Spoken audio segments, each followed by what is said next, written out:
What's going on, everyone? Welcome to the Geek Out Room podcast.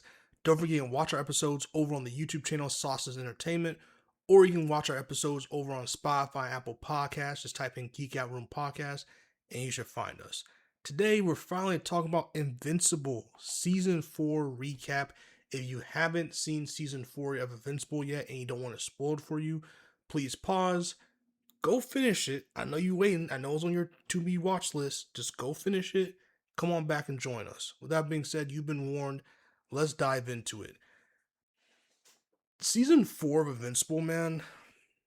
Well, may it sound like it's called Invincible Man. Season 4 of Invincible, man, is amazing. It's amazing. It's one of those shows that I just feel like transcends the original source material, which is the comics. Now, I'm not an avid comic reader of Invincible. I've had something spoiled for me, but for the most part, I'm going into each season pretty much blind. What I do is after the season's over, I usually go to the comics and read the season worth of comics just to see what the differences is. I watch some videos sometimes, things like that, just to see what the differences are between the comics and the show. And there's significant differences when it comes to Debbie in particular, which we'll talk about in a second, which elevates the show to such a greater height than I thought was possible for adaptation, regardless if it's live action or not. And let's talk about the stuff I really liked about Invincible, because there's pretty much only stuff I liked about this season, to be honest with you. Mark's struggling with what type of hero he wants to become, and struggling with him killing Conquest, or at least thinking killed Conquest. Thinking about Angstrom Levy still. Thinking about his loved ones, like thinking about how to best protect them, so that what happened to Eve, what happened to Oliver, what happened to his mom doesn't happen again. You know what I mean? What happened to Rex, like his friends and family, like he just wants to protect them. So to see him struggle with that, to see him not know how to move on, because at the end of the day, he is the most powerful hero on planet Earth.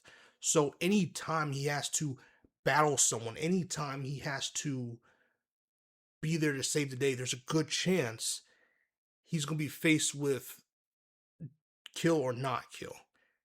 And he, beginning of the season, has to make that choice, kind of struggles with one of the choices with a dinosaur person, but with the Sequids, he makes that decision. And you can see it still has a toll on him. And that's what I like about this series. It's not just, oh, I'm going to kill people now, and it's just like that. Or it's not just, I have a no-kill rule, and it's just that. It's, I don't want to say very realistic, but as realistic as it could be if someone was put in if a person that is more human than not was put in that kind of circumstance. How would they think about it? They would, unless you're a psychopath, you're going to struggle with this.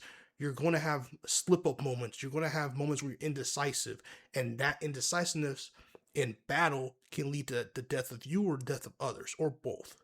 So to see Mark struggle with that all season long, up until the Viltrumite War, was very cool to see. And it adds to Mark's character in a positive way. Right? I also love Adam, Eve, and Mark's relationship. I think that a lot of shows that have punchy, battle, blood, would not bother to take the steps to help nurture or water a relationship. Right? I think, and I've said this with many stories, some of the best stories in all time, be it One Piece, be it Naruto, be it Dragon Ball Z, whatever you want to say, right? Obviously, some of my favorites. Hunter x Hunter, some of the ones out there. Downplaying romance or not adding proper romance to a story can kind of bog down the story. Unless you don't know how to write it, then it adds distractions and storylines go nowhere. But I think action and adventure and romance go hand in hand a lot of the time. It really does. and can really help elevate a story, make it very interesting, make it more three-dimensional, just in my opinion.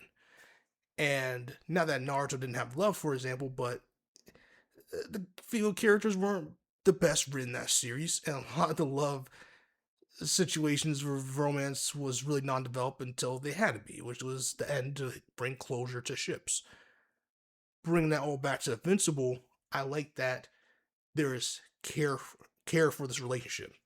There is time made for this relationship. That due to the nature of Mark's job, of Mark's life, there are unique spikes in the road in their relationship that they have to deal with. And so far, I like that they're going through these trials and tribulations. I like that they're giving them their moments on the rooftop to talk and be a couple. You know, they're nurturing this relationship. They're developing this thing. I do like that. I also liked in the previous season when they did it with Amber too. I thought they did a phenomenal job with Amber and Mark's relationship, and I like that they're continuing to do that with Mark and Eve, which are the end game. Right? I like that. Nolan and Debbie's reunion. Man, listen. One of the most highly anticipated moments for anyone that was watching this thing, because there was a good chance they were going to meet up again. And it did not disappoint. I'm happy that Debbie didn't just accept Nolan and kind of just jump into his arms again. Just dump Paul and then jump into his arms again. I like that she was frustrated.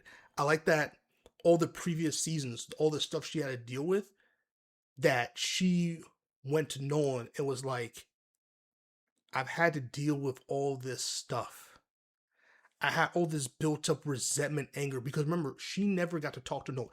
After, like, the whole fight in Chicago and stuff with Mark, she never talked to Nolan. She hasn't seen him since, in person, since before he went off and started doing this thing. She hasn't seen him in person in a minute. So to see her just kind of have that anger and that ferocity towards him, and that whole scene, and Sandra Oh, man. Sandra Oh and J.K. Simmons put on a clinic. It got to the point where I feel like the animation couldn't handle Sandra Oh's performance. And I'm not saying that as, oh, Invincible has horrible animation. I'm not saying it in that regard. I'm saying it like I'm saying as a vehicle, because the animation is a vehicle of this performance, man. Like the emotions Sandra Oh could convey through her voice was so powerful, was so commanding, that I'm like, man, I almost would have loved to see this in live action, just to see,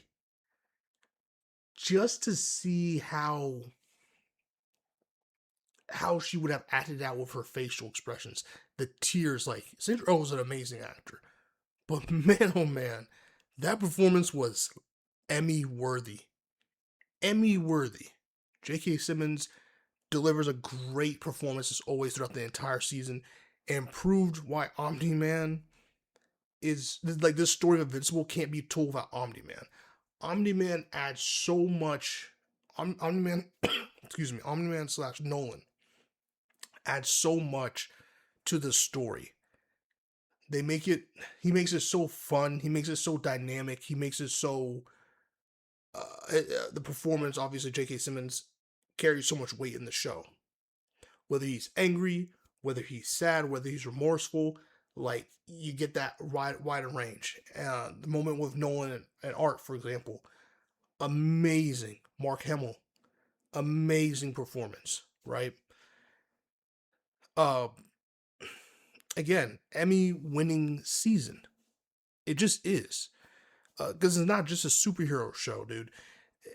The characters like Nolan, Mark, and Debbie are three-dimensional. They have a certain dynamic, and every dynamic, whether it's Nolan, Debbie, Mark, Oliver, Mark, Eve, Debbie, Mark, Debbie, Paul, whatever.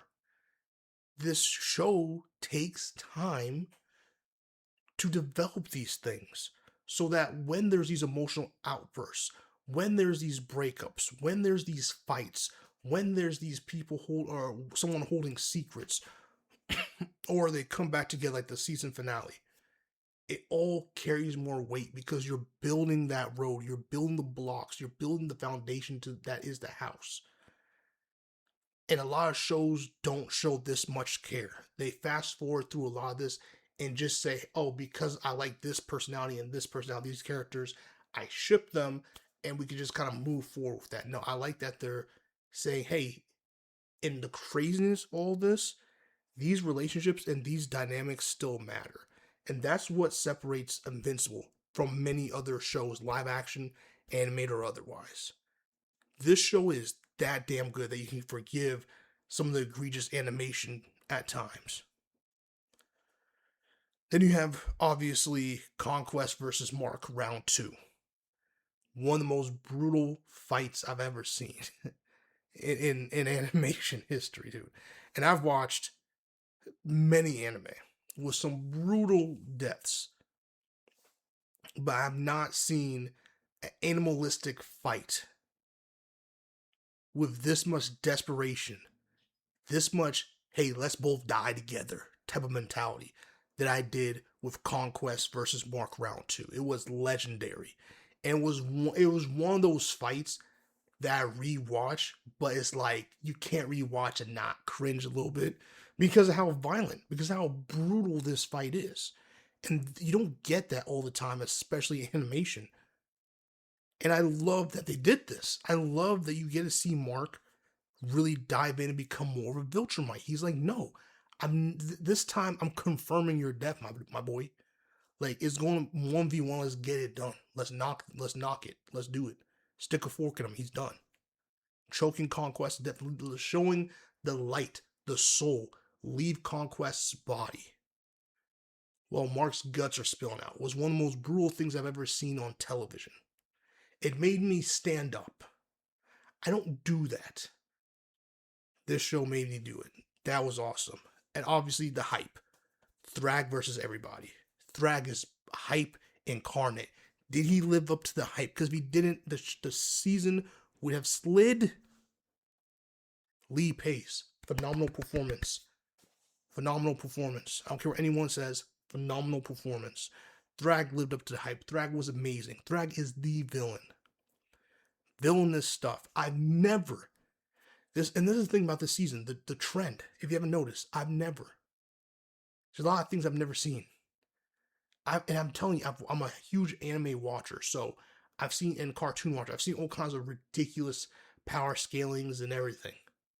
I've never seen someone demonstrate their power by punching them from space to Earth. Not even in one. It's not even in One Punch Man, dude. I've never seen someone punch someone so hard in the gut they become a meteorite to the atmosphere and crash. I've never seen someone wind up a punch so much so that they punch someone into the atmosphere and make it like a reverse meteorite situation. I've never seen that. I've never seen someone's wind up for a punch have so much force that becomes magnetism. They become Magneto, bro. They become Pain from Naruto. Like, I've never seen that. I've never seen that ever in my life. That's awesome. We never seen no one get damaged this much before. Thrag. Awesome. Like, the brutality, yet the calm demeanor that is Thrag is what makes him so violent. And you have that demonstration of strength so that when you have the season finale, you have Mark doing this PTSD stuff like Slade did Robin and Teen Titans. You have these moments where you're like, oh, that could be Thrag, and you delay it all episode long to when you finally say, oh, that's not hallucination, that's actually Thrag. And you have Thrag have a regular conversation. We're just gonna say, hey, you have an option. No. He's like, hey, Mark, I'm going to explain your future to you. That's a cold line. Hey, you don't have a choice, yet you have to choose. Cold. Him backing and preparing for a fight. He's just on go. He's always ready. I freaking love it, dude. There's so many moments in this show that are so damn phenomenal. And it all comes down to making sure those little moments where you have these character actions when they're not fighting and doing this brutality stuff, you have these moments build up and you have it paid off, you have it mean something. And that's what makes this show phenomenal. I'm giving season 4 of Invincible a 9 out of 10. I'm giving it a 9 out of 10. The reason why I'm giving it a 9 out of 10, I'm not going to lie, that episode in Hell was really bad and really slowed down this season. Is it fair to knock it off 1 point? I don't believe the season was perfect, but the season was very close. I don't like to do half numbers.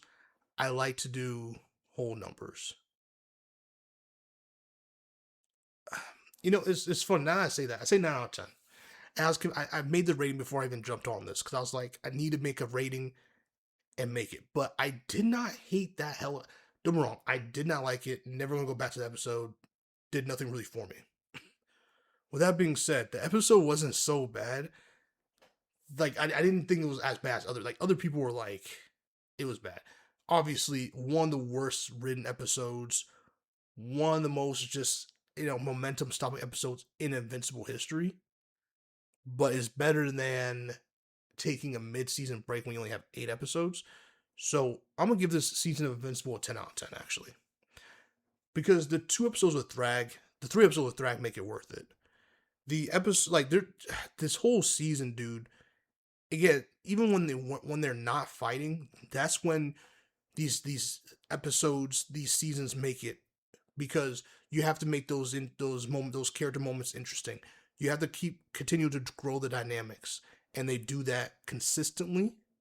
The writing is clean, the dialogue is entertaining. I can appreciate that. 10 out of 10. This is the best season since season 1 of Invincible. I loved last season. I truly, truly do. But this season not only was better, but it was just more consistent. And it just felt fire, man. It just felt fire. Again, I loved last season. Last season was freaking tough.